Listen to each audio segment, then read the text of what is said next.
नमस्कार मित्रांनो, प्रधानमंत्री किसान सन्मान निधी योजनेचा 18वा हप्ता आता या तारखेला मिळणार आहे। मग प्रधानमंत्री किसान सन्मान निधी योजनेच्या 18व्या हप्त्याची तारीख वेब पोर्टलवर म्हणजे वेबसाईटवर या ठिकाणी प्रसिद्ध करण्यात आलेली आहे आणि त्या ठिकाणी खाली काही सूचना देण्यात आलेल्या आहे। त्या शेतकऱ्यांना पूर्ण करणे गरजेचे आहे, त्या तपासणे गरजेचे आहे। तर मग त्या सूचनांचे आपण कशा पद्धतीने तपासणी करावी, कोणकोणत्या गोष्टींची तपासणी करावी लागणार आहे, काय बघावं लागणार आहे, म्हणजे आपले त्यामध्ये शेतकऱ्यांची लाभार्थी यादी, स्टेटस, ई-KYC, मग हे आपल्याला गोष्टी तपासाव्या लागणार आहेत आणि त्या अपूर्ण असतील तर त्या पूर्ण करून घ्यावे लागणार आहेत। ई-KYC, लाभार्थी यादी, स्टेटस हे कसे तपासायचे, तसेच ई-KYC कशी करायची याविषयी सविस्तर माहिती आपण आजच्या या व्हिडिओमध्ये बघणार आहोत। तरी हा व्हिडिओ आपण शेवटपर्यंत बघा। चॅनलवरती नवीन असाल तर चॅनलला सबस्क्राइब करा, बेल आयकॉनला क्लिक करा, म्हणजे असेच महत्त्वाचे अपडेट आपल्याला वेळोवेळी मिळत राहतील। चला तर मित्रांनो, व्हिडिओ सुरू करूया। मित्रांनो, शेतकऱ्यांच्या कृषी उपजीविकेला सहाय्य ठरलेल्या प्रधानमंत्री किसान सन्मान निधीचा 18व्या हप्त्याची तारीख जाहीर करण्यात आली आहे। मित्रांनो, 5 ऑक्टोबर 2024 रोजी शेतकऱ्यांच्या खात्यात किसान सन्मान निधीचा 18वा हप्ता जमा होणार आहे। शेतकरी या हप्त्याची आतुरतेने वाट बघत होते, त्यामुळे ऐन सणासुदीला या योजनेचा हप्ता खात्यावर जमा होत असल्यामुळे शेतकऱ्यांना समाधान मिळणार आहे।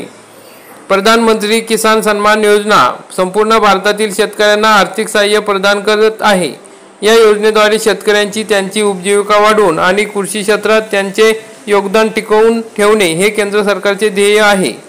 देशभरातील लाभार्थी शेतकरी प्रधानमंत्री किसान सन्मान निधी योजनेच्या आगामी 18व्या हप्त्याची आतुरतेने वाट पाहत होते। मग हा हप्ता आता 5 ऑक्टोबर 2024 रोजी वितरित केला जाणार आहे।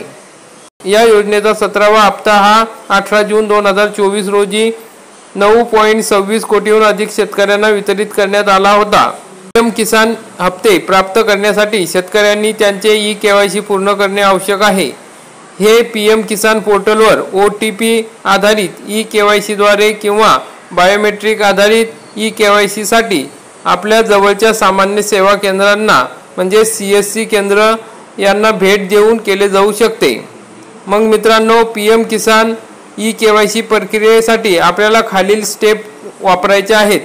ज्यांनी अद्याप पीएम किसान ई-KYC प्रक्रिया पूर्ण केली नाही त्यांनी खालीलप्रमाणे प्रक्रिया पूर्ण करावी। पीएम किसानच्या अधिकृत वेबसाईटला आपण भेट द्या, म्हणजे कोणती वेबसाईट तर pmkisan.gov.in येथे भेट द्या। मग होमपेजच्या उजव्या बाजूला फार्मर कॉर्नर्स हे नाव शोधा। मग फार्मर कॉर्नरच्या खाली असलेल्या बॉक्समध्ये ई-KYC पर्याय क्लिक करा। आधार ई-KYC पेजवर जा, तुमचा आधार क्रमांक आणि दिलेला कॅप्चा कोड प्रविष्ट करा। नंतर सर्च बटनावर क्लिक करा। तुमच्या आधार कार्डशी लिंक असलेला तुमचा मोबाईल नंबर तिथे टाका आणि OTP मिळवा। या बटनावर क्लिक करा।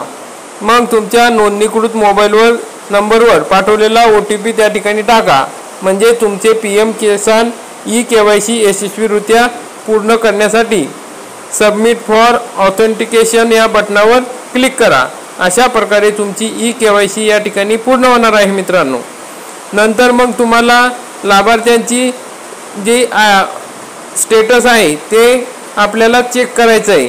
तर मग ते कशा प्रकारे चेक करायचं, तर त्याच पद्धतीने अधिकृत पीएम किसानच्या वेबसाईटला आपल्याला भेट द्यायची, म्हणजे कोणती pmkisan.gov.in या अधिकृत वेबसाईटवर भेट दिल्यानंतर तुमचे स्टेटस जाणून घ्या यावर क्लिक करायचं आहे। मग नोंदणी क्रमांक आणि कॅप्चा कोड टाकायचा आहे। लाभार्थी स्थिती पाहण्यासाठी आपल्याला डेटा मिळावा यावर क्लिक करा। मग त्या ठिकाणी तुमचे स्टेटस तुम्हाला दिसेल। मग लाभार्थी यादी तपासायची। मग आपलं नाव यादीमध्ये आलं आहे किंवा नाही ती कशा पद्धतीने तपासावी, तर मित्रांनो, पीएम किसानच्या पुढील वेबसाईटला आपल्याला भेट द्यायची, म्हणजे कोणती pmkisan.gov.in या वेबसाईटला भेट द्या। त्यात लाभार्थी यादी असं लिहिलेलं आहे बघा, बेनिफिशरी लिस्ट किंवा लाभार्थी यादी, त्या ठिकाणी क्लिक करायचं आहे। मग राज्य, जिल्हा, उपजिल्हा, ब्लॉक आणि गाव निवडायचं आहे। अशा पद्धतीने आपण निवडल्यानंतर आपल्या त्या ठिकाणी लाभार्थ्यांची यादी दिसेल त्या लाभार्थ्यांच्या यादीमध्ये गावनिहाय तुमचे नाव त्या ठिकाणी दिसणार आहे। मग त्या यादीमध्ये तुमचं नाव शोधा, त्यासाठी अहवाल मिळवावर आपल्याला क्लिक करायचं आहे। मग आपल्यासमोर या ठिकाणी आपले नाव दिसेल। मग मित्रांनो, जर आपल्याला काही अडचण आली तर या ठिकाणी हेल्पलाईन नंबर आहे, त्या हेल्पलाईन नंबरवर आपण आपल्या मदतीसाठी फोन करू शकतो। मग शेतकरी हेल्पलाईन क्रमांक आहे 155 261 किंवा 011 24 300 606 वर कॉल करू शकता।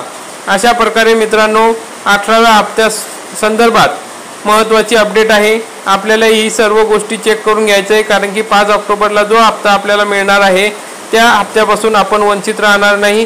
यासाठी जे वरील जे माहिती दिलेली आहे ती आपण नक्की तपासून घ्या, म्हणजे आपल्याला हा हप्ता लगेच तुमच्या खात्यामध्ये जमा होईल, कोणतीही अडचण येणार नाही।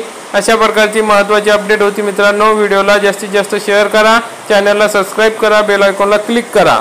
जय हिंद, जय महाराष्ट्र।